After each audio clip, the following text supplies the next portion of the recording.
start of a new series in Minecraft Short Stories podcast.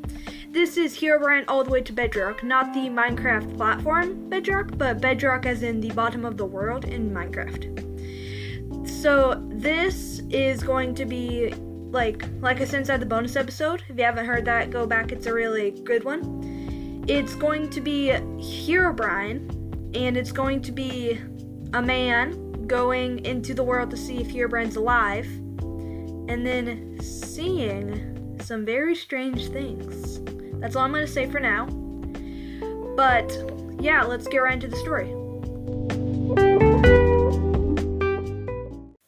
Callum Master 233 started the Herobrine survival world, intent on proving once and for all that the myth, Herobrine, was outrageous and does not exist. He has seen the countless texts, streams, and YouTube videos that claim to have experienced Herobrine.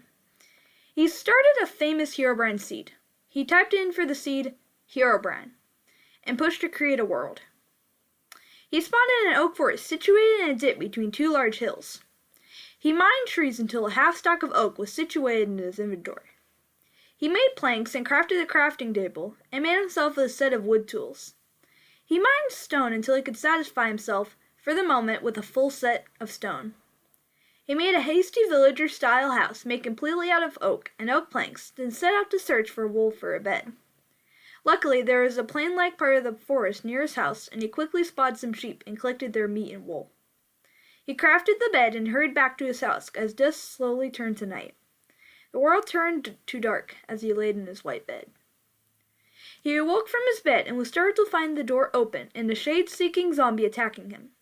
He fished out a stone axe and finished off the zombie. He opened another page on the computer and typed in, "Can zombies open doors?" Zombies can't open doors, so he decided that he must have accidentally left it open. He closed it again and forgot about it until he came back from mining and found it open again. He closed it again and tried to squelch his beginning belief of Herobrine. He slept in his bed after adding the addition of a chest and furnace to his small house. Again, he woke up to a strange sight. His newly installed window was broken. Herobrine isn't real. Herobrine isn't real, he whispered to himself. Fortunately for him, his bad luck seemed to have vanished, and he found a ravine loaded with coal and iron. He made a bucket and jumped into the ravine while lacing water to dampen his fall. He had brought along his bed to sleep in when night came, so he wouldn't have to travel back to his house. It gave him some small pleasure that the opening doors and breaking glass couldn't affect him in the doorless and windowless ravine.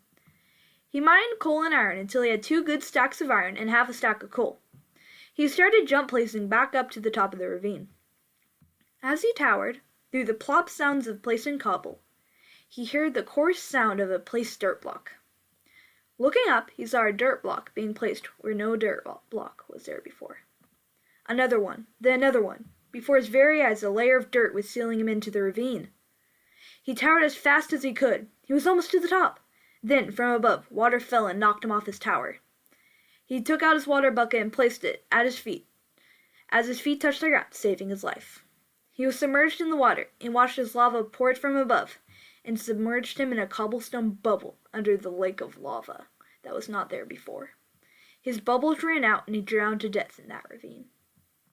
He respawned back in the woods and made the short walk back to his house. As he drew near his house, he saw that it was ablaze. Lightning struck his house, and suddenly the house and fire was gone. He rushed to his house and saw that his whole chunk and the house was gone. All the way to Bedrock. He was paralyzed with doubt. Could there be Herobrine? He delved into the first plausible answer he could think of. Must have been a chunk glitch. He started anew with his house and made another villager-style house. This time in the plains near his old and destroyed home. He added a cobble floor to ensure his possessions wouldn't be gone if his house was set on fire again. He couldn't do anything if his house disappeared before his eyes like the day before.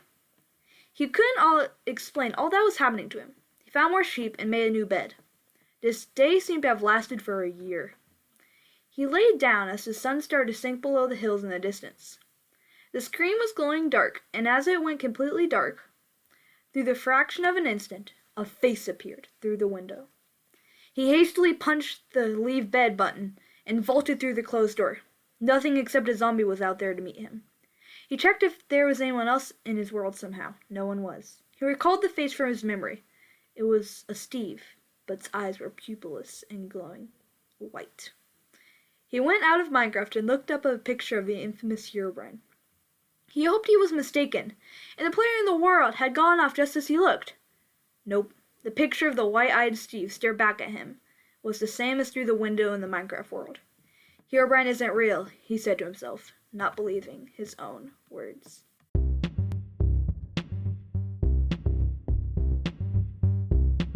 Okay, it is time for a quiz. The question is, how do you make Eyes of Ender?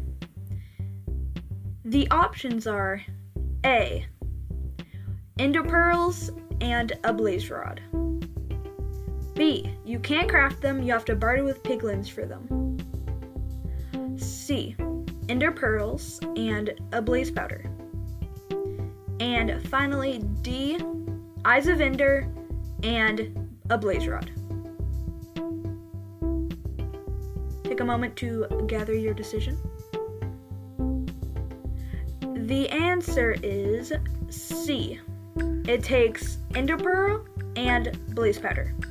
You craft Blaze Powder from Blaze Rods, and you get Blaze Rods from killing blazes. Then you can find a stronghold by throwing them up in the air and following them until they hover in one place, mine down to the stronghold, find the immortal room, place them on the frame by right-clicking or tapping in Pocket Edition, and then you can go to the end and then beat the Ender Dragon, all that. If you want to submit your short story, go to minecraftshortstories.com.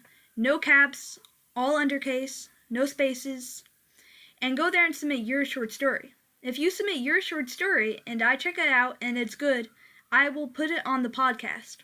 Or contact me about any questions about the story or the quiz answer or anything else, and I'll get back to you as soon as I can. Thank you all so much for listening to this episode. If you're listening to me on Apple Podcasts, please leave a review or rate it.